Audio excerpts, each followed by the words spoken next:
Meus irmãos, nós estamos na escola dominical estudando este livro, Qual a Missão da Igreja? Os irmãos que quiserem adquirir depois nas livrarias, podem estar adquirindo para facilitar aí o seu aprendizado também e dar continuidade, dar sequência, né? Você está acompanhando as nossas lições de escola bíblica dominical. Qual a missão da igreja? E esta é uma boa pergunta, né? Qual que é a missão da igreja? Meus irmãos, eu quero que você abra sua Bíblia comigo em Romanos, capítulo de número 10, a título de introdução, um texto para a gente começar a entender algumas coisas que queremos estudar, dando continuidade à nossa lição que se iniciou no domingo passado. Romanos, capítulo de número 10, versículos 14 e 15, este versículo nós vamos ler também no decorrer da nossa escola bíblica dominical hoje, nosso estudo. Mas vamos começar com a leitura deste versículo, Romanos 10, versículos 14 e 15, que diz assim: como, porém, invocarão aquele em quem não creram? E como crerão naquele de quem nada ouviram? E como ouvirão se não há quem pregue? E como pregarão se não forem enviados? Como está escrito: quão formosos são os pés dos que anunciam coisas boas. Meus irmãos, você percebe que Paulo está falando aqui de uma cadeia de coisas, né? Uma coisa vai dependendo da outra. No versículo de número 13 fala: todo aquele que invocar o nome do Senhor será salvo. Este é um princípio. Todo aquele que invocar o nome do Senhor será salvo. Nós sabemos que para que sejamos salvos, o pecador, tocado pelo Espírito Santo, ele deve invocar assim o nome do Senhor e passar pelo processo que o Espírito Santo de Deus mesmo vai colocar em seu coração: o arrependimento, o quebrantamento, a contrição, a confissão, a fé, a própria justificação que vem de Deus para ele. Então ele vai invocar o nome do Senhor. Todos aqueles que foram tocados pelo Espírito Santo de Deus, ele, sem sombra de dúvida, ele nunca resistirá à obra do Espírito Santo. Todos aqueles a quem o Espírito Santo de Deus tocar, eles com certeza receberão a obra de salvação, receberão gratuitamente a salvação em Cristo Jesus. E o contrário também é óbvio: aqueles a quem o Espírito Santo não tocar, ele nunca invocará o nome do Senhor.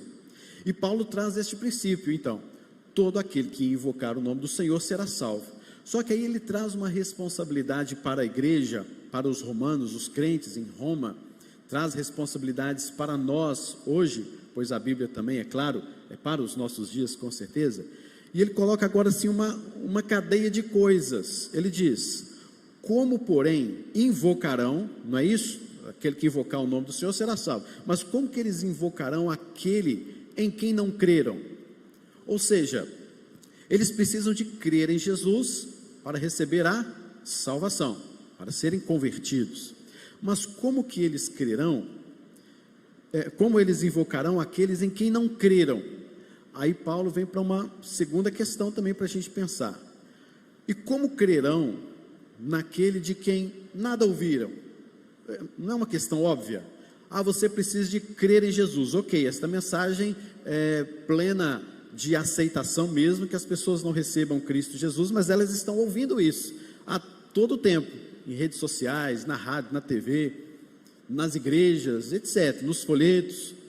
Mas aqui o Paulo está dizendo o seguinte: como que as pessoas crerão em alguma coisa de que eles nunca ouviram acerca daquela coisa? Eles nunca ouviram falar de Jesus, como é que eles vão crer? Então, como crerão naquele de quem nada ouviram? Aí Paulo traz mais um degrau ainda, mais uma situação. E como ouvirão? Eles precisam ouvir, não é? Eles precisam ouvir. Mas como ouvirão se não há quem pregue? Pronto. Aí tem outro porém, né? As pessoas precisam ouvir Jesus. Ao ouvir Jesus, elas precisam crer. E ao crer em Jesus, elas vão invocar o nome do Senhor. Correto aí o pensamento até agora?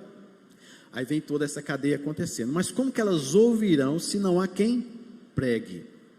A palavra do Senhor nos fala que nós somos o povo que Deus libertou, trouxe, né, do Egito, do pecado, nos transportou para o reino do Filho do seu amor. Fala assim que nós somos o povo de propriedade exclusiva de Deus, a fim de proclamarmos as virtudes daquele que vos chamou das trevas para a sua maravilhosa luz. Lembra desse texto? 1 Pedro, capítulo número 2, versículos 9 e 10. Então nós somos este povo que somos chamados para proclamar, somos chamados para pregar. Mas como assim, se não há quem pregue, se a igreja está neste mundo, se eu e você, que somos membros desta igreja, não pregarmos? Então perceba que Paulo está chamando a igreja a uma responsabilidade. Quem é que prega o evangelho? É uma pedra? Às vezes as pedras clamarão, né? Como diz a própria palavra de Deus. Mas quem Deus chama, quem Deus convoca para proclamar estas virtudes, para pregar, é a igreja, é o povo de Deus, membros do corpo de Cristo. Então, como ouvirão se não há quem pregue? Como assim se não há quem pregue, sendo que eu estou vendo tanta gente aqui, né, em casa, nas igrejas, enfim. Então, tem pessoas pregando. Agora, outra questão, que Paulo ainda levanta, mais um degrau aí: como pregarão se não forem enviados? Então Paulo está com a sua mentalidade até os confins da terra, como ele mesmo foi usado por Deus como pregador aos gentios, de pregar o evangelho até aos confins da terra, até inúmeros lugares, né? Então ele está aqui com a mentalidade o seguinte, que a igreja ela não pode ser simplesmente um local, simplesmente se fechar. Ela tem que pregar o evangelho, ok, mas ela também precisa ser o quê? Enviada. Membros, alguém precisa sair e ir para outro canto, como é o caso propriamente dele. Paulo era membro da igreja de Antioquia, e a igreja de Antioquia, todos ali reunidos, os presbíteros, a liderança, então impuseram as mãos sobre ele, e ele então saiu para pregá-los até os confins da terra. Então Paulo está com esta mesma mentalidade, que a igreja ela deve pregar o evangelho, mas ela também deve ter dentre os seus membros pessoas que serão enviadas. A igreja é enviada como um todo, mas há também um chamado específico de pessoas que se levantam e dizem: eu vou lá do outro lado do mundo. E você aqui pode dizer: eu também vou, mas vou lá para o outro lado do meu apartamento, eu vou para o outro lado da rua, eu vou para o outro lado do meu bairro, eu vou no meu bairro. Então, como que eles vão ouvir se não há quem pregue? Nós estamos aqui para pregar o evangelho. Dentro desta questão, queridos, a pergunta nossa é exatamente essa aí: qual a missão da igreja? Hoje na escola dominical nós vamos ver entendendo a justiça social e a grande comissão. É claro que nós estamos ainda na introdução, há muita coisa que nós vamos ainda puxar destas nossas lições para o nosso aprendizado. Então hoje não dá para a gente responder a todas estas questões. A justiça social, a grande comissão, você sair daqui, já entendeu e pronto, né? Vamos fechar o livro e domingo que vem já temos outro tema. Não, a gente está dando continuidade, uma introdução do que é de fato a igreja dentro desta questão da justiça social.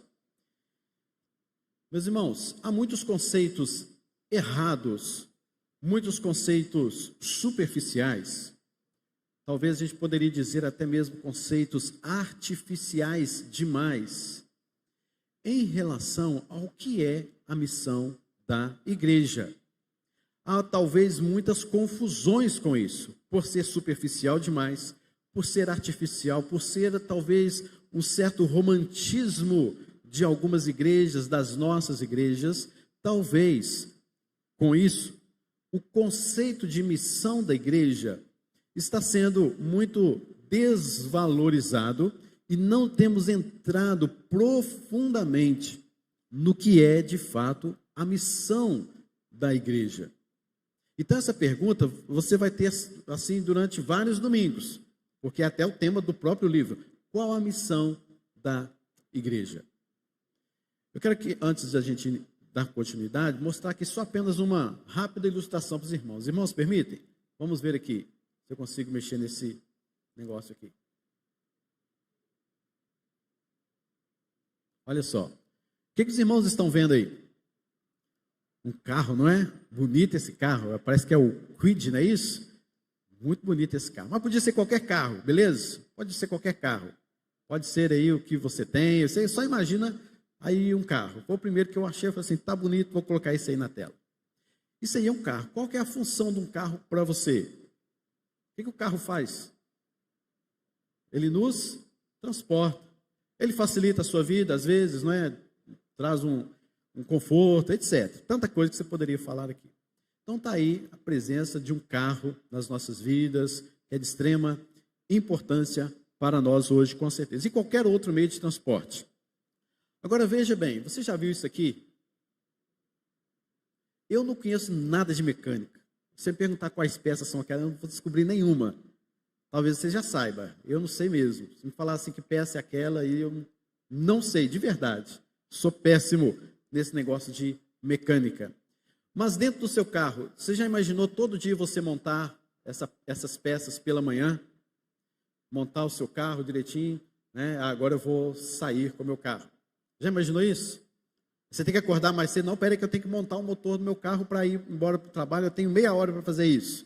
Você não vai conseguir isso com certeza em meia hora e talvez nem em um dia. E para quem não sabe, como eu, vai gastar mais tempo ainda, né? Perceba que aí então são peças cujos nomes talvez não sei, né? Talvez não, eu não sei. E talvez não sabemos também nem qual a função de muitas dessas peças, porque você nem vê essa peça. Você vê todo dia essa peça aí? Ah, vou abrir o motor direitinho para ver peça por peça se está tudo bem. Você faz isso? Para eu ligar o carro e ir embora. Você faz isso? Eu nunca vi ninguém fazer isso, né? Mesmo um bom mecânico, ele, ao ligar o carro, ele já sabe que o carro está bom e vai embora, não é assim?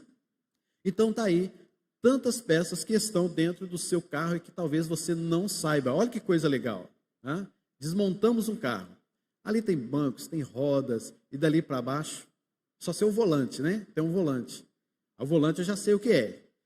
Você já viu alguém chegar na igreja, no trabalho, montado, por exemplo, num volante?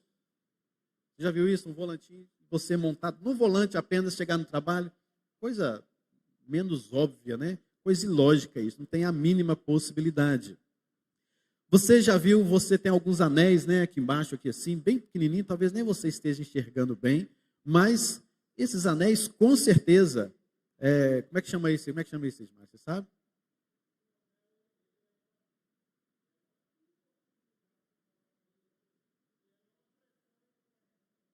Isso, olha aí. Entendi nada, mas tudo bem. Eu entendi o que você falou, mas eu não entendi nada dentro do carro, entende? Ah, tem isso tudo aí também que eu não entendo absolutamente nada, Edmar. Entendi o que você falou, mas não compreendi nada do que se possa ser essa peça aí. Mas, enfim, nós temos várias peças dentro de um carro, dentro de um motor, dentro de uma máquina, que nós conhecemos e devemos conhecer essas peças por causa da necessidade que nós temos de um carro. Por exemplo, você está numa estrada e de repente o carro estraga, você pelo menos deveria ter um mínimo de noção para que você não fique perdido naquela estrada. O mínimo de conhecimento deveríamos ter. Eu falo particularmente porque não conheço mesmo.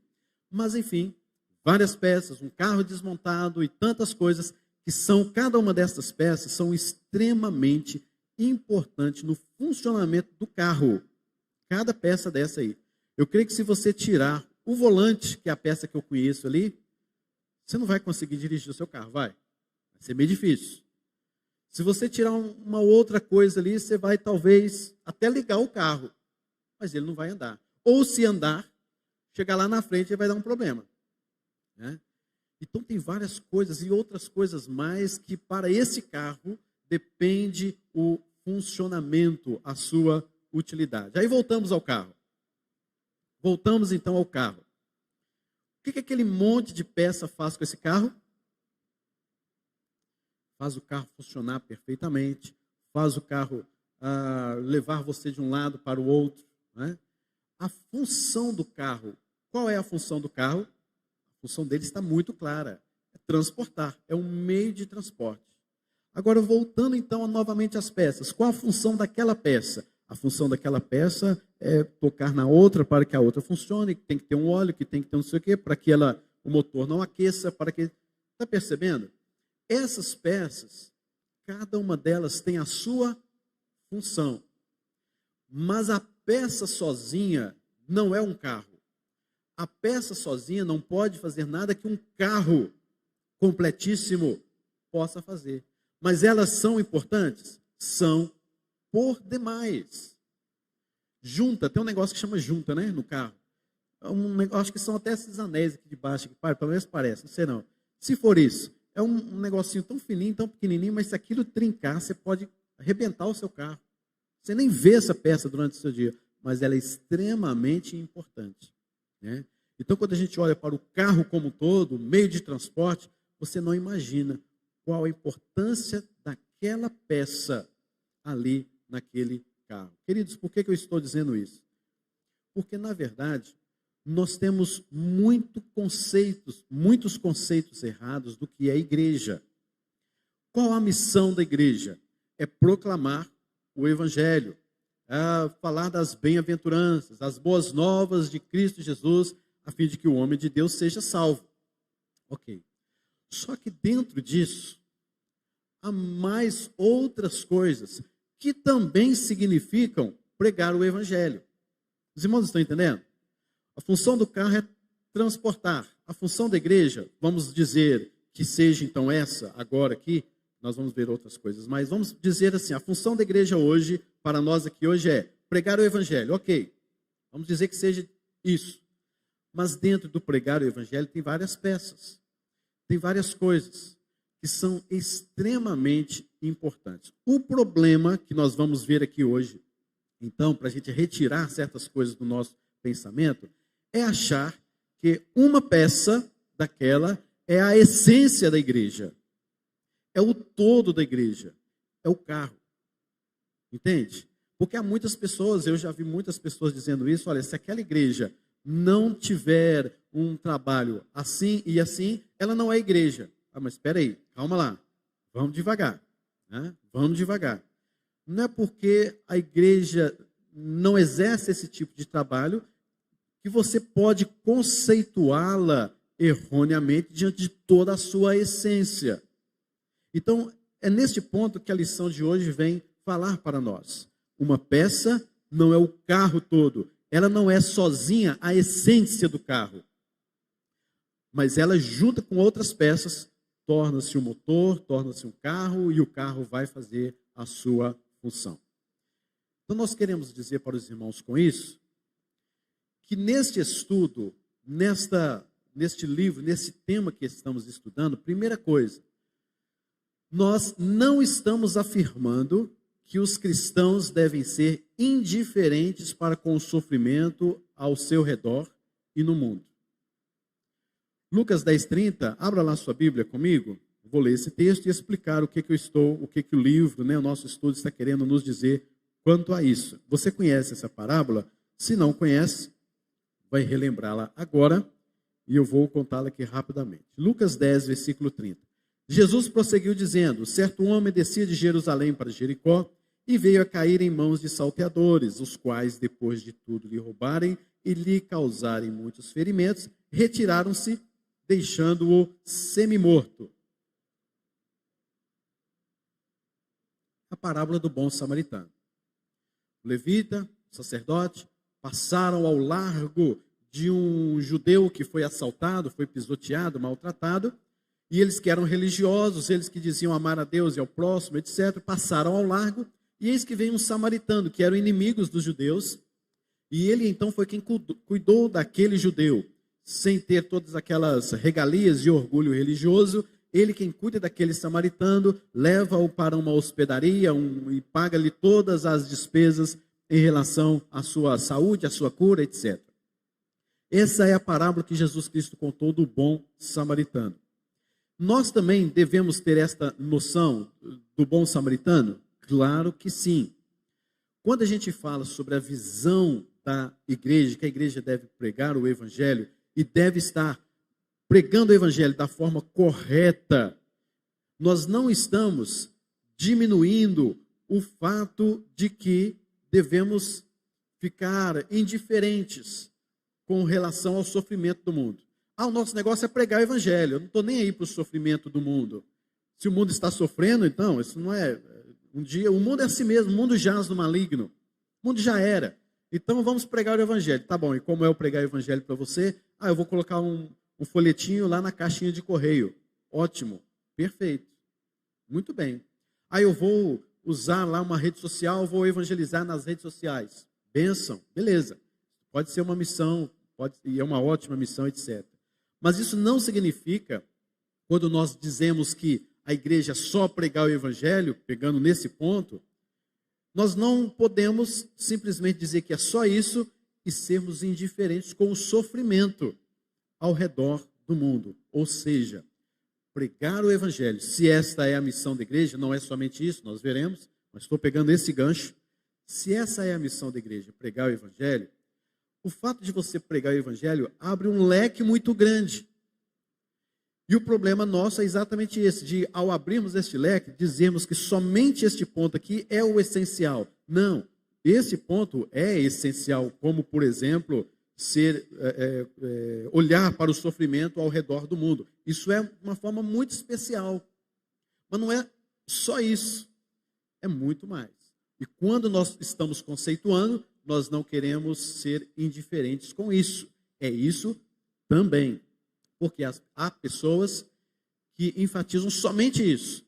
A igreja, se ela não olhar para o sofrimento ao seu redor e ao mundo, então ela não é uma igreja.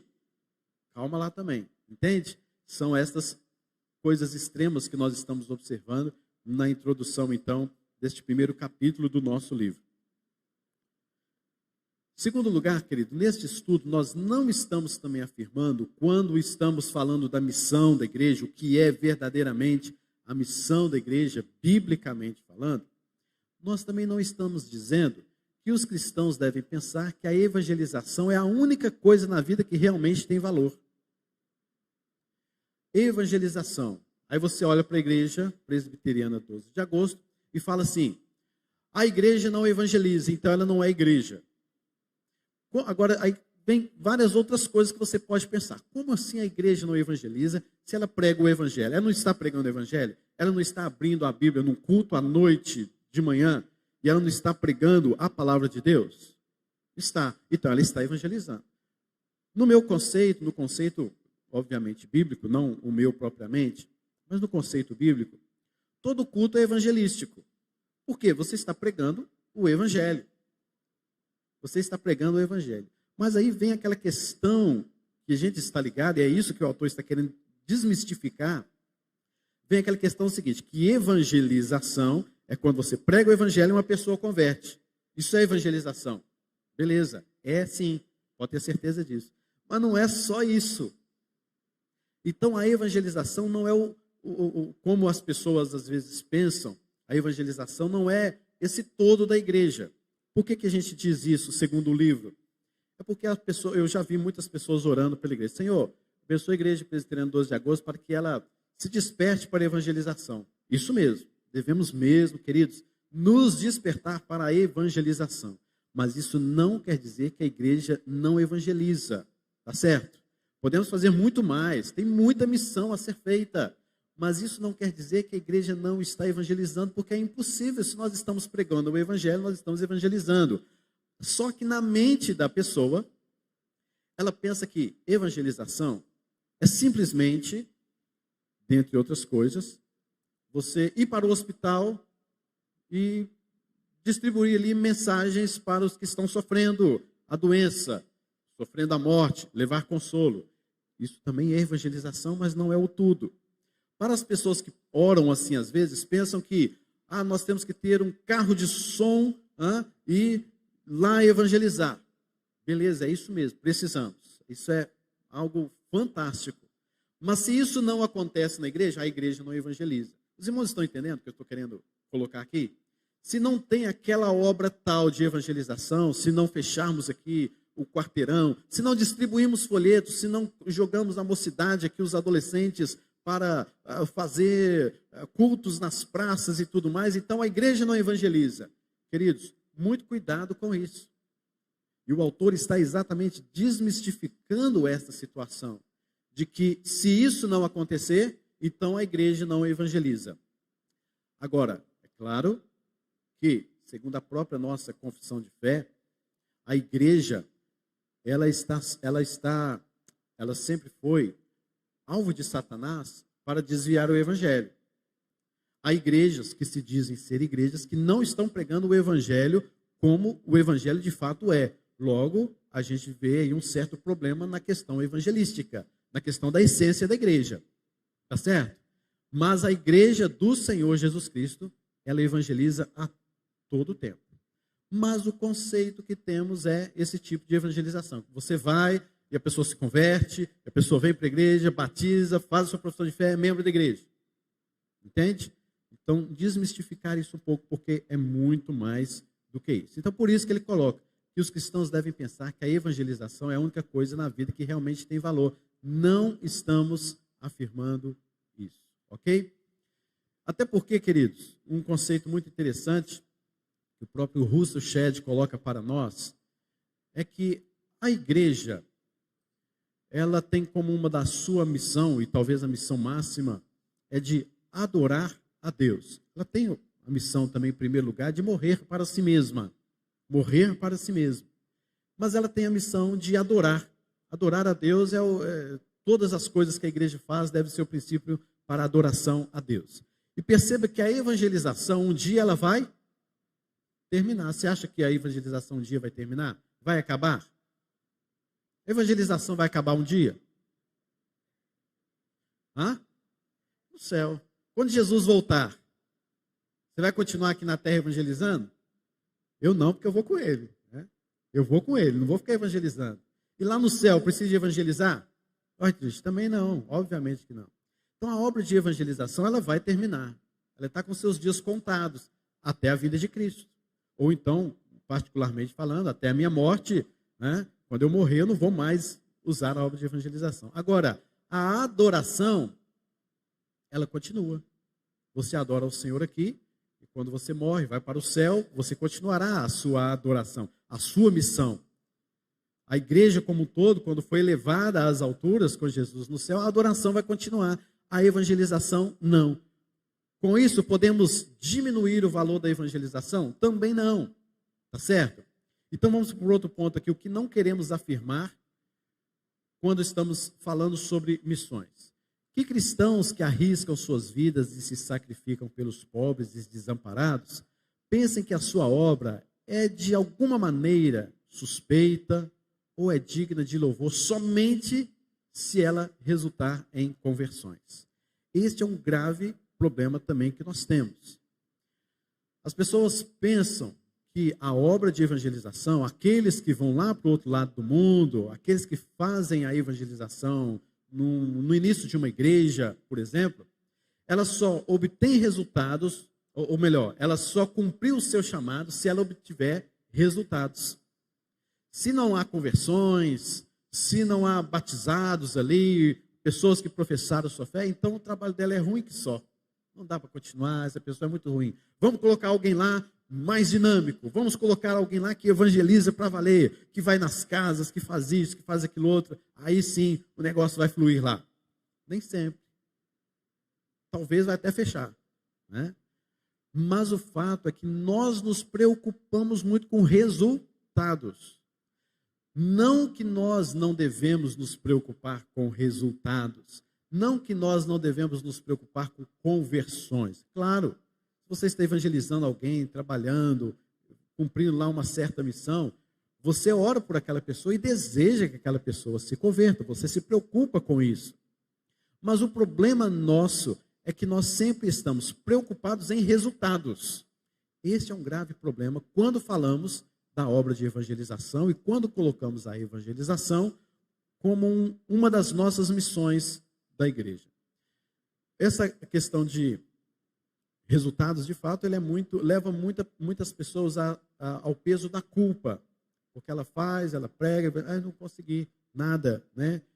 Ninguém se converteu, e você espera que a pessoa se converte, vai até para a sua igreja, né? Tem pessoas assim, que evangeliza a uma outra pessoa, a pessoa se converte, graças a Deus. Aí ela começa a aprender algumas coisas, começa a caminhar com ela, e de repente a pessoa está lá na outra igreja. aí vai para a Batista, vai para a Assembleia. Aí você fica, puxa vida, trabalhei com aquela pessoa e a pessoa não foi para a minha igreja. Você está preocupado com isso? Essa é a sua preocupação?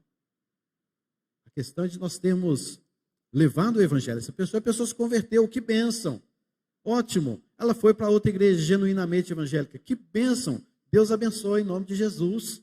Mas a gente fica pensando assim, não, a pessoa tem que ir para a minha igreja. Eu tenho que levar essa pessoa para a minha igreja. Então isso também o autor vem tirar isso da nossa cabeça, né? Simplesmente essa questão da conversão, tem que ir para a sua igreja, mas é claro, precisamos e podemos sim nos preocupar com a conversão das pessoas. Mas não nesse sentido de que você se torna culpado se você não vir resultado. Outra questão também que ele coloca para nós, que cristãos, nós não estamos afirmando que cristãos se retraiam em ajuntamentos santos, ou fiquem alegremente despreocupados em trabalhar duro e causar impacto em qualquer campo ou carreira para a qual o Senhor os chama. Então o autor está dizendo que nós não estamos afirmando que cristãos se retraiam em ajuntamentos santos, ou seja, já que eu não preciso me preocupar com conversão, já que essa não é tanto assim a essência da igreja, nós temos outras missões a fazer dentro da igreja, então vamos fazer o seguinte, vamos nos ajuntar, vamos ficar felizes em trabalhar duro, e não precisar de trabalhar duro, nem causar impacto na nossa sociedade, e etc e tudo mais. É isso que o autor está falando. Lógico, precisamos causar impacto, precisamos sim, podemos evangelizar e etc, causando impacto, mas o fato é que nós muitas vezes pensamos simplesmente de forma errada o conceito de missão, e há muitas pessoas que estão de fato não evangelizando, ou não adorando, ou não morrendo para si mesmo, na sua ótica do que é missão da igreja, que nós vamos responder isso durante os nossos estudos. Então as pessoas às vezes pensam que se a igreja ela se reúne, ela se ajunta alegremente, ela não está cumprindo a sua missão. Será que não? Há pessoas que não dão credibilidade aos que vão. Missionários que saem dentro das nossas igrejas e talvez você não dá credibilidade nenhuma. Isso aí, tá bom, tá, Deus abençoe, vai lá e tal.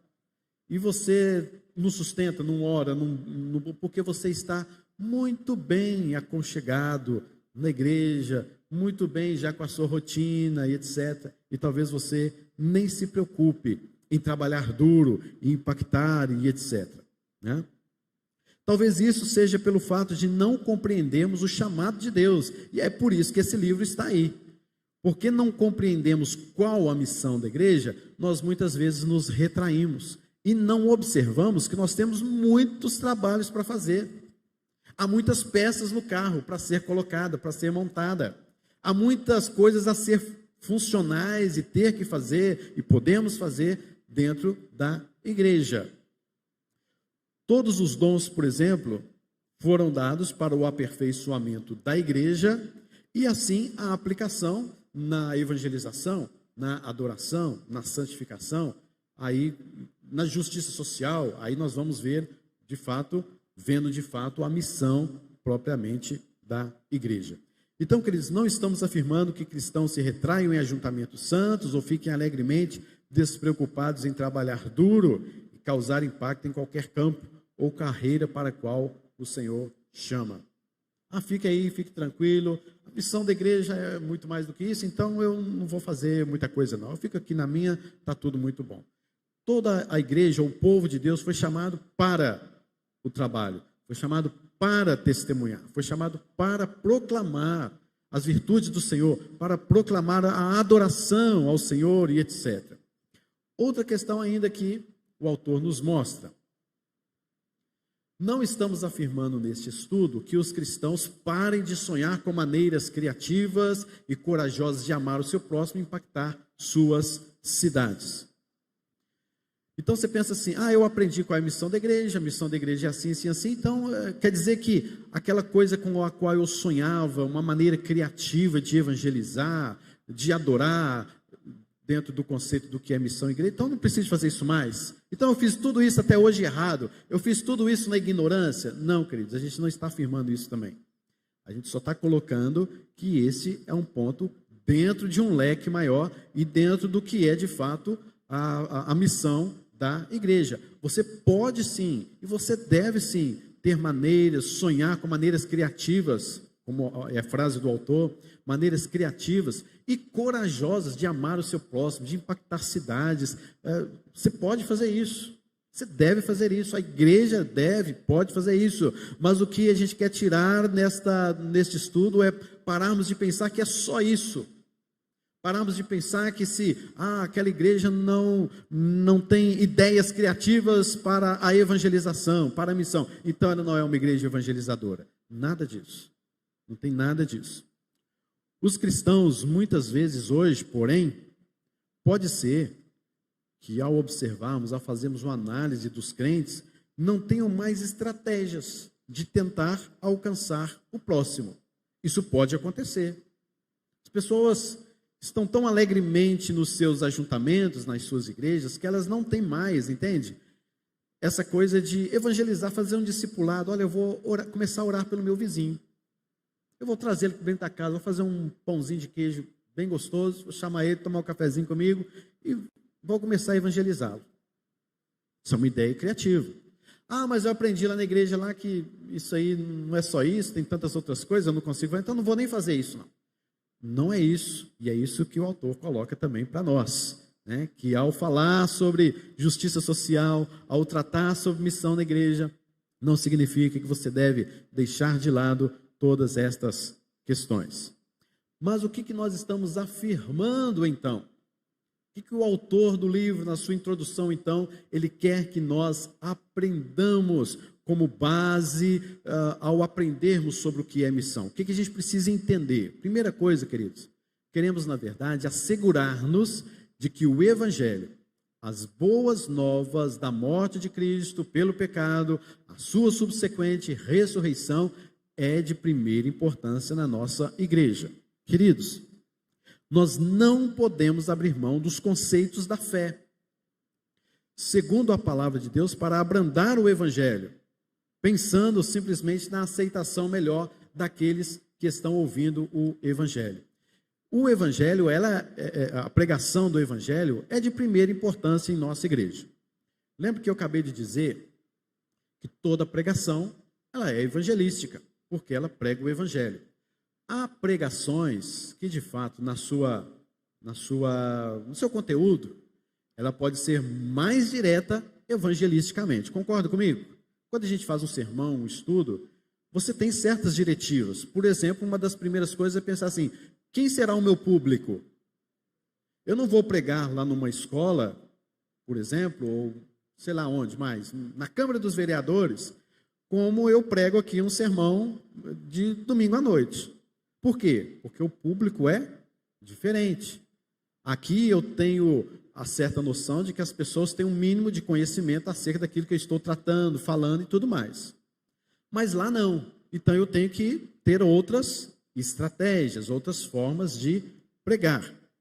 Mas eu nunca poderei minimizar, alterar o que de fato a Bíblia fala no que diz respeito ao Evangelho. O que é o Evangelho? De uma forma muito ali resumida, o autor nos colocou ali as boas novas da morte de Cristo pelo pecado e a sua subsequente ressurreição.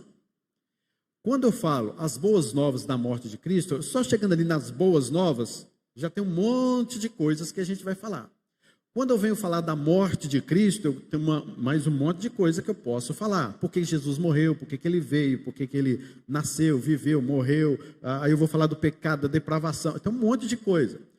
A sua subsequente ressurreição. Por que Cristo ressuscitou?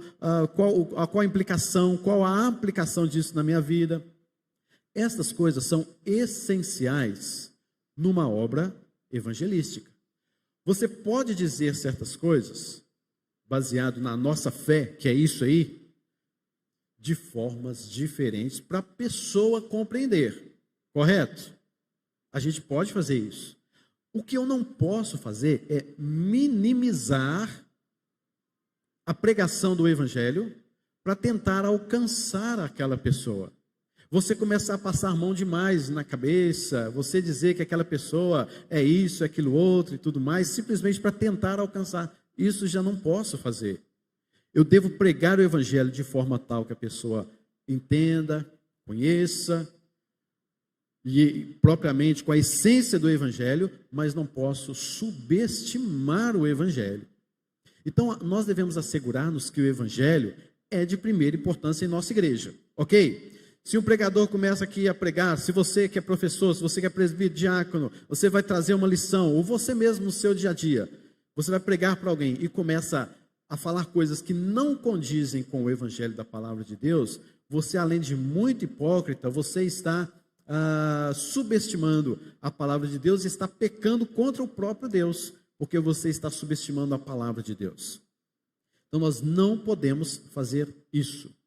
Não podemos subestimar a morte de Cristo, a ressurreição de Cristo, o pecado, as boas novas de salvação. Até aqui, ok, queridos? Então é isso que o livro quer. Nos assegurar que o evangelho é de extrema importância na igreja. Nós não vamos abrir mão do evangelho em detrimento a qualquer coisa. Segunda coisa, nós queremos afirmar, estamos na verdade dizendo que cristãos livres de falsa culpa, de pensar que a igreja é responsável por solucionar estes problemas. No decorrer do livro, o autor, ele coloca sobre esta questão, de que há muitos crentes que vivem com um senso de culpa, ou na verdade uma falsa culpa, de pensar que a igreja é responsável por solucionar esses problemas. O que ele quer dizer com isso? Já perguntaram para mim às vezes, né? Principalmente no final de ano, quantas pessoas você ganhou para Cristo este ano? Já fizeram essa pergunta para você? Para mim já. E eu como pastor, então, aí que pergunta mesmo, pastor, tal, quantas pessoas você ganhou para Cristo este ano? Aí eu começo a contar. Eu acho que nenhuma. Nenhuma, pastor, não é possível. Aí eu fico com o quê? Com uma falsa culpa. De que, meu Deus, eu até preguei, eu evangelizei, eu fiz isso, mas ninguém se converteu por meu intermédio, eu não levei ninguém para Jesus. Em primeiro lugar, é você que leva alguém para Jesus? Meus irmãos, não é. Não sou eu, não é você que leva ninguém para Jesus, tá certo? Tire esse conceito da sua cabeça. O que a gente está querendo dizer com esta frase, por exemplo, eu até entendo, mas nem sempre é correto. Quantas pessoas você levou para Cristo? Eu não posso levar ninguém para Cristo. Quem leva para Cristo é o Espírito Santo de Deus, isso é muito claro na palavra. Mas o que está querendo se dizer com essa frase é o seguinte: para quantas pessoas você apresentou Cristo Jesus, você pregou o evangelho? Eu entendo que é isso. Só que ainda há dentro deste conceito o fato seguinte: primeira coisa, você tem que pregar. Segunda coisa, se você pregou, essa pessoa tem que ter se convertido. Entendeu como é que é a questão? É um negócio muito taxativo assim. Não, talvez você possa pregar. Chegar no final do ano, 31 de dezembro, nenhuma pessoa se converteu. Vocês estão entendendo? Aí você precisa ficar com essa culpa. Puxa vida, ninguém se converteu quando eu preguei o evangelho. Você não precisa ficar com esta culpa. O fato é que você obedeceu. Você obedeceu ao Senhor, você pregou o evangelho. Mas veja só, com tudo isso, nós não estamos também dizendo que você vai ficar tranquilo, né? Vai pregar de qualquer forma. Eu fui lá e fiz, preguei, ninguém se converteu, mas beleza. Esse é um outro extremo, tá certo? Você deve sim pregar o evangelho, orar por aquela pessoa, pedir a Deus a sua conversão, se preocupar com a conversão, sim, daquela pessoa, tá certo? Mas não ficar com aquela coisa de que eu tenho que ganhar almas para Cristo. Eu tenho, porque e se a igreja não ganhar almas para Cristo, não é uma igreja de verdade. E nós temos que, pronto. Queridos, calma lá, calma. Jesus Cristo disse assim: ide por todo mundo, pregar o evangelho a toda criatura. Mas ele não falou que vai todo mundo se converter. Você lembra o que Deus falou para Isaías? O que Deus falou para Jeremias? Você vai pregar, mas esse povo não vai se arrepender. Oh Deus, poxa, mas por que eu vou pregar? Jeremias podia ter pensado, Isaías poderia ter pensado isso. Para que pregar se o Senhor já me disse que eles não vão se converter? é porque o evangelho precisa ser semeado. Eis que o semeador saiu a semear. Todos se converteram, todas as sementes brotaram? Não. Mas então a gente tem que saber equilibrar as coisas. O nosso pensamento de que eu não posso ficar com essa falsa culpa de simplesmente a pessoa tem que se converter e eu não ganhei ninguém para Jesus este ano, né? Como é o conceito. Mas eu também não posso me relaxar dizendo, isso aí, eu evangelizei, fiz algumas coisinhas lá, tá tudo bem. Não, tem que ser uma coisa muito séria, de acordo com a palavra de Deus, e descansar no Senhor com toda a certeza. Terceira coisa também que estamos afirmando, meus irmãos, se alguém quiser falar alguma coisa, pode falar, viu? Se alguém quiser comentar, ou até mesmo perguntar, a gente dá um jeito de ouvir daqui, porque vocês estão com máscara, né? A gente ouve daqui, não tem problema não. Terceira coisa também, queremos, na verdade, que a nítida e única tarefa da igreja, que é fazer discípulos de Jesus Cristo, para a glória de Deus Pai, seja colada à frente e no centro, e não fique perdida num turbilhão de interesses censuráveis. Aí que está essa questão também que a gente vai voltar lá nas peças do carro, né? Há uma tarefa muito nítida dentro da igreja, fazer discípulo, ok? Para a glória de Deus Pai. Então é evangelizar, fazer discípulo, para glorificar a Deus, para adoração a Deus. Nunca para a sua, nunca para a igreja, mas para Deus. Só que esse fazer discípulo também tem uma coisa vasta que pode acontecer. Quem é o seu alvo? Qual a pessoa que você está evangelizando? É uma pessoa X. A pessoa pode estar passando por um sofrimento tal.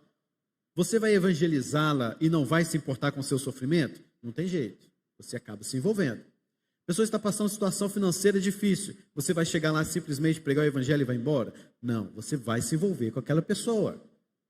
Não é isso? Isso faz parte do fazer discípulo.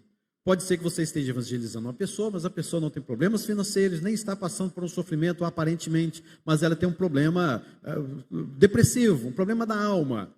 Você vai ignorar isso da pessoa? Também não. Você acaba se envolvendo e ajudando aquela pessoa. Então, queridos, perceba que fazer discípulo tem uma coisa muito grande debaixo desse teto aí. O próprio fazer discípulo. Você como um discípulo, você como um discipulador, você acaba sendo um exemplo para a pessoa, um modelo para a pessoa, como Paulo mesmo fala em 1 Tessalonicenses, no capítulo de número 1, e este modelo vai refletir naquela pessoa que ela vai se moldar de acordo com o que você passa para ela, transmite para ela, porque Cristo está no seu coração, na sua vida. Então você como um discipulador é um exemplo. E como exemplo, você vai passar esta imagem de Cristo na sua vida, não a sua imagem, porque você morreu, né? Você já morreu para Cristo, ou melhor, você morreu para o mundo, né? E vive agora para Cristo. Você morreu em Cristo. Então, você agora está passando a imagem de Cristo para esta pessoa. Então, fazer discípulo tem uma coisa muito grande aí. Tá certo? Para a glória de Deus Pai, para glorificar o Senhor. Isso tem que estar colado à frente, à frente e no centro, para que a gente não fique perdido num turbilhão de interesses censuráveis. O que o autor está dizendo com isso, então? É que todas as coisas que a igreja promove e realiza, ou todas as coisas que você, como membro desta igreja, realiza e promove, tem que ter como um princípio a glória de Deus. A glória de Deus. Se você prega para alguém, é para a glória de Deus. Não é simplesmente a conversão da pessoa. Talvez você vai pregar, e a pessoa nunca vai se converter, ela vai para o inferno. Mas a pregação é para a glória de Deus. O que fizermos dentro da igreja é para a glória de Deus. As programações que se tem são para a glória de Deus. O que o autor também nos coloca é, de fato, esta questão que a igreja ela se abre muito para programações, para eventos, para tantas coisas, que muitas vezes aquilo para o qual ela foi criada, aquilo que é a missão da igreja, não é atingido com essas programações, com este evento. Se torna um evento com um fim em si mesmo. Vocês estão entendendo? Então, às vezes, uma igreja que tem muitas atividades, vamos fazer isso, vamos fazer aquilo outro, vamos mais e mais, a mocidade, os adolescentes, agora os casais, agora os idosos, agora o ministério de louvor, agora os pastores e tal, e faz aquele monte de programa, agenda lotada. Aí a gente tem que pensar e parar o seguinte: isso aqui é para a glória de Deus? Porque, queridos, se não for para a glória de Deus, corta da agenda da igreja, corta da sua agenda, porque você está fazendo com outros interesses, que não podia adorar a Deus. E quais seriam esses interesses? Orgulho, egoísmo, vanglória, tudo isso menos para a glória de Deus. Aí você chega lá no final, depois de tudo realizado, olha o que eu fiz. Aí eu fiz isso quando eu era presidente da SAF, eu fiz isso quando eu era o presidente da UPH, aí eu fiz isso quando eu era o líder, quando eu era o pastor daquela igreja. Isso aconteceu comigo quando eu estava lá. A gente começa a levar glória para aqueles também, além das pessoas propriamente se vangloriarem por ser elas. Às vezes a igreja leva glória para outras pessoas. Porque foi na época do pastor fulano de tal, porque foi na época que aquele presbítero era presbítero, porque foi na época que aquele diácono era diácono, era o presidente da junta diaconal, porque foi na época que a SAF tinha como liderança a mulher do pastor, né? Aí sim, a SAF foi para frente. Aí sim as coisas andaram, aí sim as coisas aconteceram. Espera aí, calma lá, vamos voltar a fita, né? Rebobinar a fita, né? Na época do Ivan aí que falava isso, né? Rebobinar a fita e tal, no videocassete. Vamos voltar para trás e vamos observar. Tudo que foi feito para a glória de Deus? Ou foi feito para a gente ficar se vangloriando de coisas? Olha, foi feito isso, foi feito aquilo outro. Que missão da igreja é essa? Está tudo errado, então. Está tudo diferente. Nós não estamos cumprindo a missão de forma cabal. E é isso que o autor está nos falando, né? Para que a missão não fique perdida num turbilhão de interesses censuráveis. Então, queridos, você que é membro da igreja, eu sei que você tem que entender a missão da igreja. Você tem que entender por que você está aqui. Aqui não é uma organização social. Aqui não é uma organização para ajudar estudantes. Aqui não é uma organização para fazer com que algumas coisas da nossa sociedade tenham respostas científicas, teológicas, filosóficas. Tudo isso passa pela igreja. Vocês estão entendendo? Essas coisas podem passar pela igreja, sim. Mas não é o todo. Não é o carro funcional, entende como a gente colocou? Não é o todo. Aí vem esse problema de acharmos que essa peça ela é tão fundamental que se nós não fizermos, a igreja não é igreja. Esse é um grande problema nosso e você está desconhecido do que verdadeiramente é a missão da igreja. Em quinto lugar, então, nós queremos afirmar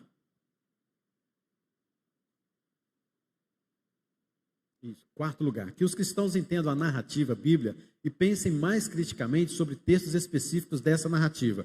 Vamos passar só um pouquinho mais de leve nessa parte aqui. É o fato aqui do conhecimento bíblico. As pessoas não têm de fato o conhecimento bíblico sobre o que é missão, e elas pegam às vezes um texto, como por exemplo o Bom Samaritano, que a gente acabou de ler aqui. E ela pega esse texto e faz todo um sistema teológico e fala assim: a missão da igreja é essa. Se a igreja não fizer isso, então não é igreja, ela não está cumprindo a sua missão como deveria se cumprir, né? Então é isso que o texto está falando, sobre questões de uma hermenêutica, de uma interpretação do que de fato é evangelização, é a missão da igreja, a adoração, etc. Queremos também, queridos, com isso, que as igrejas se lembrem de que já há algo pior do que a morte e há algo melhor do que a prosperidade humana. Se esperamos por cidades renovadas e corpos sarados nesta vida, curados, somos as pessoas mais infelizes do mundo. Isso quebra muito paradigma, não é? Se a gente pregar isso em determinados locais, vamos ser apedrejados, não é verdade? Porque o que hoje a igreja vê é somente esta questão da cura das pessoas. A igreja tem como sua missão curar pessoas. Você já viu dizer assim, por exemplo, Ah, porque a igreja, ela é um hospital. Já viram falar isso? Hospital porque a pessoa está lá com problemas na alma, depressiva, então a pessoa vem e é aqui curada. É isso mesmo? É verdade, certo? As pessoas podem vir, eu creio que elas serão curadas, creio na cura física, creio de milagres no Senhor, creio que Deus pode fazer tudo isso, e muito mais do que a gente pede ou do que a gente pensa. Mas é isso que a gente está mostrando, que não é somente isso. A missão da igreja não se define sobre quantas pessoas foram curadas no momento do culto, sobre quantas pessoas, quando o pastor estendeu as mãos, as pessoas foram curadas. E nem também tão pouco prosperidade humana. Nós temos uns conceitos, queridos, aí vai abrindo um leque muito grande, nós temos conceitos muito errados do que é, por exemplo, dízimo e oferta.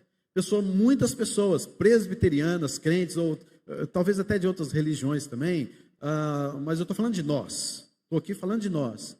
Muitas pessoas têm conceitos errados do que é dízimos e ofertas. Por exemplo, de achar que se eu sou fiel a Deus, Deus vai me dar. Se eu sou fiel a Deus, Deus vai prosperar e tudo mais. No que diz respeito, no que tange à entrega dos dízimos e ofertas. Dízimos e ofertas nunca foram troca. Você dá e Deus agora tem que cumprir aquilo para você. Eu sou próspero porque eu dou o dízimo ao Senhor. Eu já vi gente que é crente, já vi gente que não é crente, que não dá o dízimo e que são prósperos. Então, como é que fica essa questão, né? Então a gente tem que saber definir estas coisas para que a gente não pense que dízimos e ofertas, que é um momento de adoração ao Senhor, reconhecimento do poder de Deus sobre as nossas vidas em glória, em poder, que nós estamos obedecendo, que nós estamos adorando, dízimos e ofertas, portanto, não pode ser troca na questão de adoração. Porque tem pessoas até que pensam assim, eu não dei o dízimo esse mês, aí me veio um tanto de outras contas, né? E tal, que não foi isso, que não foi aquilo outro. Querido, foi por isso não, foi porque você administrou mal as suas finanças naquele mês. Né? Aí você quer colocar a culpa, não, porque eu não entreguei o dízimo no dia correto. Pastor, tem 3 meses que eu não entrego o dízimo, eu vou entregar tudo de uma vez agora para pagar o dízimo e corrigido e tudo mais. Meu irmão, pare com isso, em nome de Jesus. Existe isso não, certo? Dízimo é questão de adoração. Eu quero incentivar você porque é bíblico, né? Mas esta questão da prosperidade não é uma questão teológica que devemos definir como missão da igreja, que você tem que ser próspero. Dê o seu dízimo que Deus vai prosperar você. Ele prospera quem Ele quiser, e a Bíblia fala que as riquezas são dom de Deus. E Deus não me deu esse dom porque eu não sei administrar bem, sei lá, eu não tenho esse dom para administrar talvez tão bem assim as finanças. Se Deus quiser me dar o dom das riquezas, Ele vai me dar o dom da riqueza, vai me dar o dom também da administração. Tem que trabalhar muito comigo. Mas Ele dá riqueza a quem Ele quer, ao ímpio, ao justo, ao dizimista e até ao não dizimista. Mas o fato é que a entrega dos dízimos deve ocorrer sempre. Mas talvez você pense assim, pastor, eu entregar meu dízimo mais então, não é? Não, agora, o senhor falou isso agora também, então não vou nem... Queridos, por favor, hein? Está gravado, está lá no canal do YouTube, viu? Não estou dizendo de maneira nenhuma isso. Pelo contrário, incentivando você a entender o conceito de dízimo e oferta na igreja, para que você pare de pensar que participando da igreja, entregando dízimo e oferta, Deus vai simplesmente te prosperar. Esta não é a missão da igreja, este não é o conceito correto que você tem e que você precisa entender. Que estas coisas não são essenciais para a sua vida e a vida da igreja, a prosperidade. Tá certo? Bem como também as curas. O foco hoje em dia são interesses pessoais. A igreja tem muito mais se mobilizada a interesses pessoais, egoístas, para satisfazer os desejos das pessoas. Quantas vezes algumas pessoas já me falaram assim, pastor, nós temos que atrair pessoas e nós temos que mudar o nosso jeito de pregar o evangelho para que as pessoas sejam atraídas. Como assim mudar o jeito de pregar o evangelho? Falando mais acerca delas, cutucando menos na ferida e trazendo mais cura, falando mais acerca, entende, de gloriar mais a pessoa. Você é forte, você pode, você tem, levante sua cabeça, e Deus vai, e a vitória daqui, e a vitória de lá, e é isso, e aquilo outro, e aí as pessoas vão vir para a igreja. Querido, não, eu não, então não dá para mim. Mas o foco da igreja hoje em dia tem sido sempre isso. Hoje tem levantado aí tal dos coach, né? Para falar o quê? Para fazer você chorar, para você fazer, olha como eu sou importante para Deus. Então, a gente colocou o homem como centro da nossa pregação. E o centro da nossa pregação não é o homem, mas o centro da nossa pregação é o homem Jesus, é o Deus Jesus. E o poder do evangelho é que vai gerar contrição, conversão, arrependimento, etc. Né? Então, é isso que o autor está nos falando, que há algo muito pior do que a morte. Que é o quê? O que é o pior que a morte, gente? Tem alguma coisa? O inferno, a condenação eterna. Então a gente tem que pregar pensando não simplesmente na cura da pessoa. Se Deus quiser, eu creio que Deus pode curar, creio plenamente, isso é inquestionável. Mas a gente não deve simplesmente orar pensando na cura, porque é algo muito pior que a morte. Então eu tenho que pensar na cura espiritual como um contexto como um todo, integralmente, na vida daquela pessoa. Há alguns extremos no pensamento sobre missão da igreja. Quem se importa com a comida ou a água para os pobres? Vamos dar-lhes o evangelho para a alma e ignorar as necessidades do corpo. Esse pensamento, durante muito tempo, percorreu também no seio da nossa igreja, durante a história da igreja. Que é a gente não se importar com o sofrimento, a gente não se importar com as questões pessoais das pessoas, com o nosso próximo, e acabamos pensando só o seguinte: olha, o meu negócio é chegar lá, pregar o evangelho, Jesus te ama, e eu também, e Jesus Cristo veio para morrer por você, para te salvar, beleza, ok, é só isso, pronto, e vou embora. Esse é um extremo que precisamos deixar de lado, né? Então, vamos dar o evangelho para a alma e ignorar as necessidades do corpo. Lembremos que Jesus Cristo cuidou da alma das pessoas, como também do físico. Jesus Cristo deu alimento para mais de 5.000 pessoas. E uma das coisas que os discípulos falaram, se eu estivesse lá, eu teria concordado. Senhor, despede essas pessoas para que elas vão embora, passem na padaria lá do seu Zé e comprem pães para eles. Como é que nós vamos fazer aqui? O pessoal não sai daqui. Está na hora de tomar o cafezinho da tarde. Ninguém sai daqui, despede, para de falar agora, chega. Mas o que Jesus Cristo fez? Tinha lá um menininho, né, 5 pães, né, os peixinhos e tal, e multiplicou tudo aquilo ali e as pessoas comeram. Porque Jesus se preocupava também com a questão física. E não somente isso, quantas pessoas Jesus curou? Jesus ressuscitou pessoas. Jesus, ele se importava com a tristeza das pessoas. Quando Lázaro ressuscitou, antes de ele ressuscitar Lázaro, o que aconteceu com Jesus? O sentimento que ele teve? Tristeza, ele chorou. E às vezes a gente imagina Jesus chorando, né? Como nos filmes, esses filmes bonitos que passam aí na Record e tudo mais, né? Aquele Jesus bonitão assim, a gente imagina uma lágrima, né? Descendo assim de Jesus, aquela coisa bonita, né? Você acha que foi assim que Jesus chorou? Meus irmãos, eu imagino Jesus ali, como diz alguns outros, né, talvez sentando ali ao meio-fio, né, e chorando de tristeza mesmo. Sabe aquela tristeza que vem lá da alma, da angústia, lá do coração da gente? E Jesus chorando diante daquela situação. Porque era uma situação caótica. E o que Jesus Cristo fez? Ele ressuscitou Lázaro, porque ele se importa e se importava não somente na ressurreição de Lázaro, mas com o coração incrédulo daquelas pessoas. Há um outro extremo, se nós estamos vendo um, vamos ver o outro. O outro extremo é pessoas pensando assim: compartilhar o evangelho é ofensivo e deve ser evitado. Se os pobres têm trabalho, têm cuidados médicos e educação, trazido pelo governo e etc., isso já é suficiente para eles. O mundo precisa de mais comida e não de mais sermões. Ai, meu Deus, quantas vezes eu estou escutando isso ultimamente, viu? O mundo precisa mais de pessoas, de modelos, de exemplos, do que sermões. Meu Deus, isso está na palavra? Está de acordo com a palavra de Deus, o princípio? Não está. Então, não devemos pensar isso. Romanos capítulo de número 10, que nós lemos no início, nos fala exatamente isso. Como ouvirão se não há quem pregue? Então não é o fato de alimentarmos pessoas, darmos educação para elas, darmos exemplos para elas, que isso basta. Elas precisam de ouvir sim o Evangelho. Precisam sim, com certeza, de ouvir o Evangelho de Cristo Jesus. Há um ditado por aí que foi colocado como se...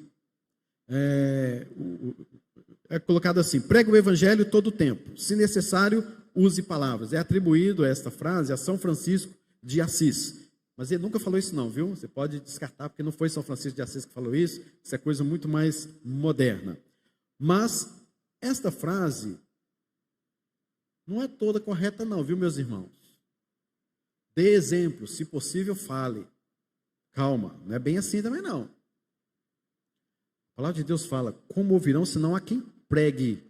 É pregar, é falar. As pessoas precisam de ouvir. Ah, então pode descartar o exemplo e o modelo? Não, queridos. Não, você tem que continuar sendo exemplo.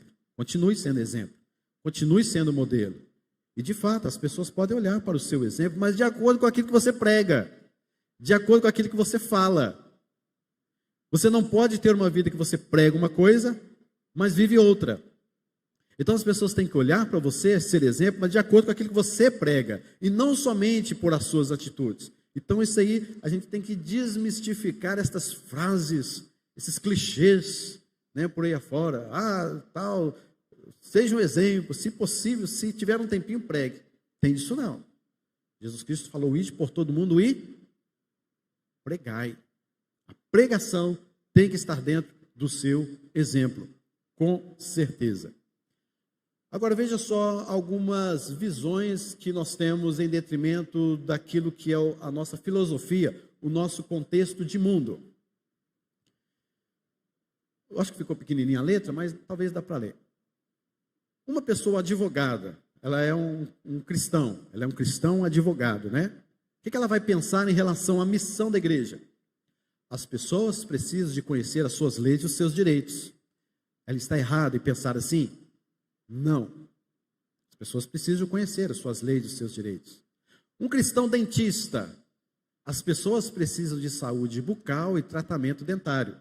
As pessoas, quando eu estou dizendo assim, um cristão que vai fazer uma missão, uma evangelização, se ela é um dentista, ela só vai pensar talvez nisso. Ah, eu posso levar a minha missão como dentista e fazer isso, porque o mundo precisa disso. Se não tiver um tratamento dentário, então a gente não cumpriu a nossa missão. Tem que ter um dentista lá. Não, eu posso fazer uma obra de evangelização sem dentista, sem advogado, até sem pastor, porque você é um pregador do evangelho, tá certo?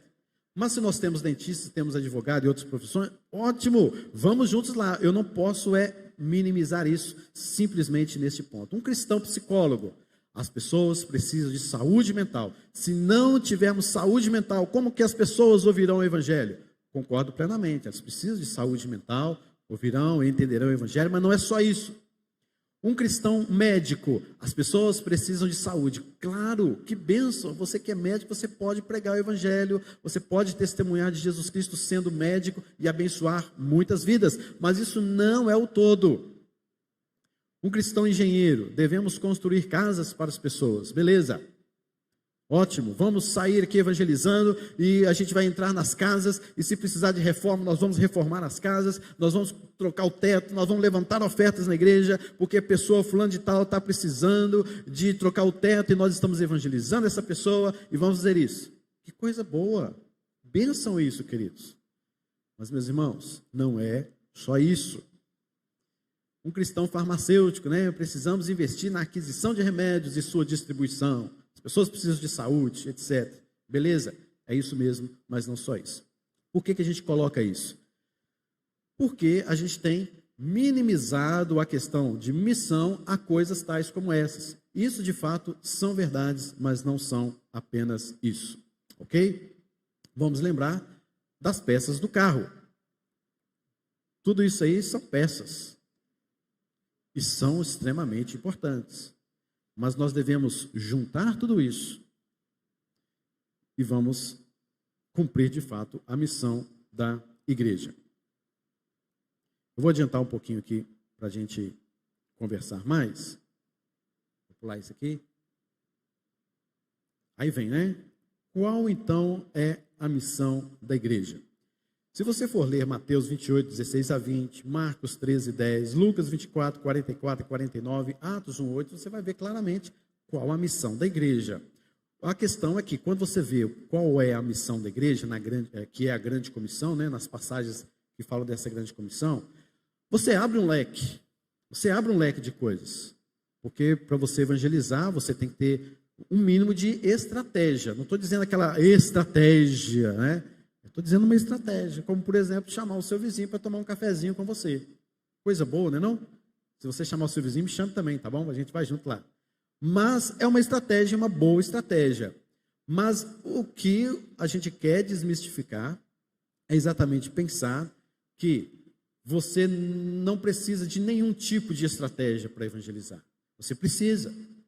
Atos 1:8, então, nos fala, e recebereis poder ao descer sobre vós o Espírito Santo, e sereis minhas testemunhas em Jerusalém, Judeia e Samaria, até os confins da terra. Só que se você for pensar, Jerusalém, Judeia, Samaria, até os confins da terra, cada uma destas localidades tem uma filosofia de vida, tem uma cosmovisão, tem pensamentos diferentes, tem finanças diferentes, tem coisas, tem uma coisa assim do governo diferente, enfim. Então você precisa entender estas coisas na obra da igreja. E o que cremos? Cremos que a igreja é enviada ao mundo para testemunhar de Jesus, por proclamar o evangelho e fazer discípulos de todas as nações. Essa é a nossa chamada única e central. O que o autor está querendo dizer é o seguinte: dessas coisas nós não abrimos mão.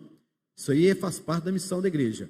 Mas dentro disso aí, há um leque para ser aberto. Você pode trabalhar com justiça social, você pode trabalhar como um advogado, você pode trabalhar como médico, você pode trabalhar como um pedreiro, você pode trabalhar como engenheiro, fazendo isso aí, fazendo Atos 1:8.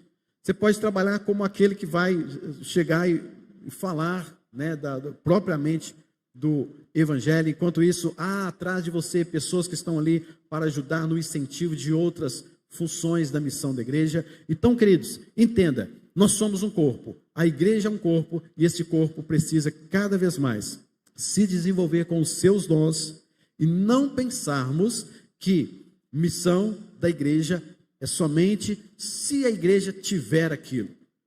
O campo é muito grande, a seara é grande, os trabalhadores são poucos. Então há muita coisa para a gente trabalhar, e devemos trabalhar juntos, como um corpo, como um motor, como a gente colocou. Se uma peça ali não estiver bem localizada, a gente tem que consertar, não é?